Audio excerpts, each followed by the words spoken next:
Today we're going to accomplish two things in our video. First up, we're going to head over to Kirkland's and do a little fall shopping and see if there's anything we feel like we need this season.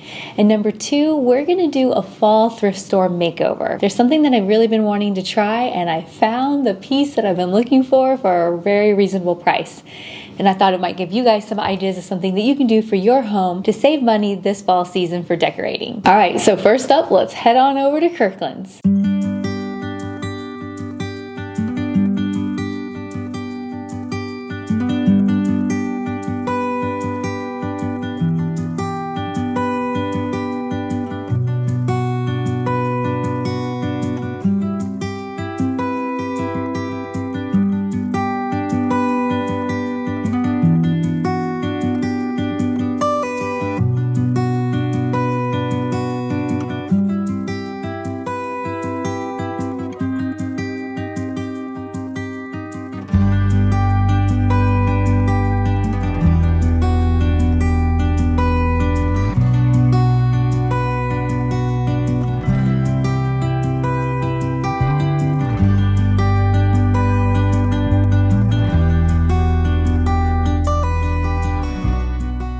I do have to say that out of all the stores that I have shopped this fall season, I'm enjoying Kirkland's the most. I was super impressed with their wreaths and their different varieties and how they had not only like color, but they also had neutrals, so it was a great option all around for all the different styles.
I always think it's fun to get a new item here or there for each season. I like to reuse my items, but it's so fun to get a few new pieces.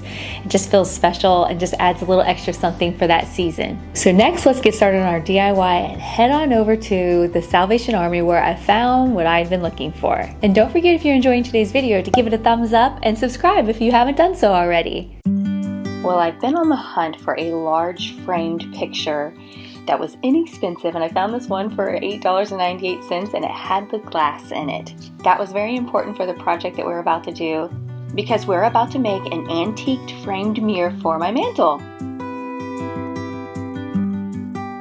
Now this is the part that I think is so fun, and you guys are going to think I'm so goofy, but a lot of times when I'm like, okay, I need to rip off the back of the paper in order to get into this picture, I always thought, how fun would it be if all of a sudden I opened it up and someone had hidden money in here? Okay, unrealistic. I've watched way too many movies. But anyway, so we're just going to remove the back, and I was cracking up at myself, like trying to remove this with a little knife. I had to go and get little needle nose pliers in order to pull all of that out.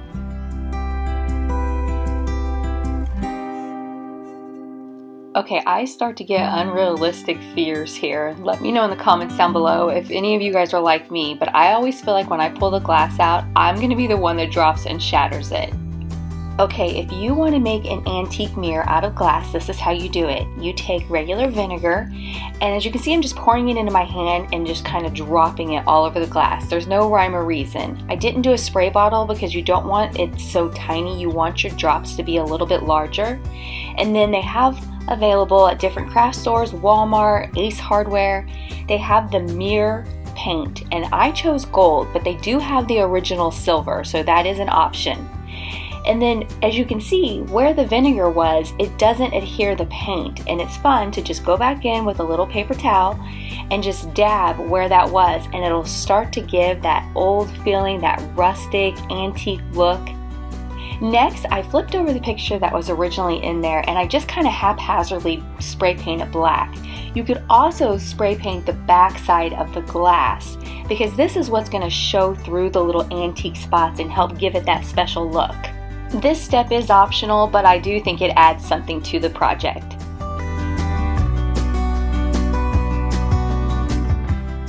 To make our mirror look a little bit more ornate, I'm taking the Iron Orchid Designs molds with the air-dried clay, and I have chosen the little leaf ones. There's 3 different leaves that I have in my molds here, and I feel like that will just give it a really just kind of classic ornamental type design. So you just put a little bit of cornstarch in each one so that the clay does not, stick to the mold. And then you just remove the excess, and then you have these beautiful little molds that we're going to use to decorate our frame.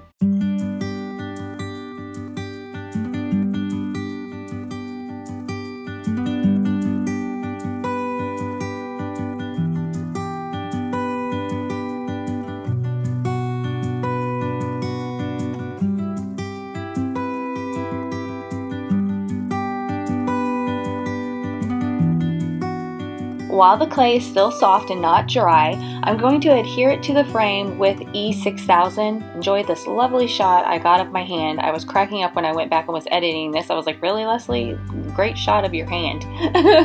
But anyway, basically you get the idea. You just put the E6000 on the back.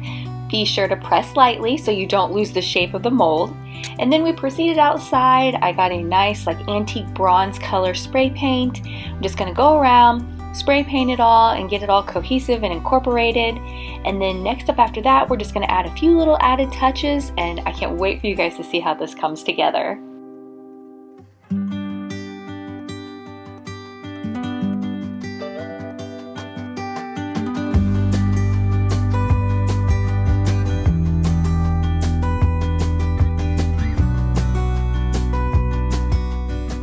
Does anyone else notice the little friend we brought in from outside? The little itty bitty tiny bug that's crawling up on the upper right corner of this frame? Didn't even notice it when I was painting, but I noticed it when I was watching it back.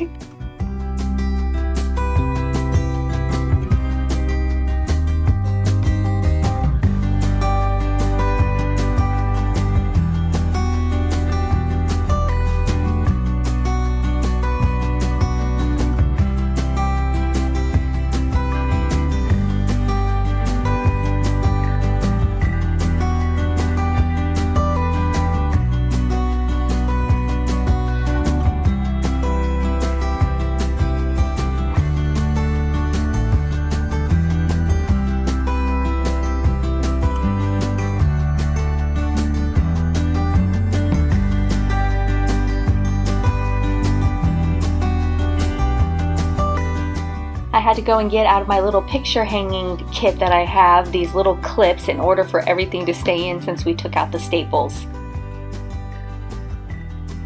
I absolutely love how it turned out. I think using the gold was different, and so I'm really excited that that's what I did instead of using the regular mirror color. Come back next week. I just styled this mantle for the end of this video, but next week we're going to actually be decorating it, so I can't wait to share that with you. Let me know in the comments down below what you think. So come back next week and we'll see you then. Bye bye!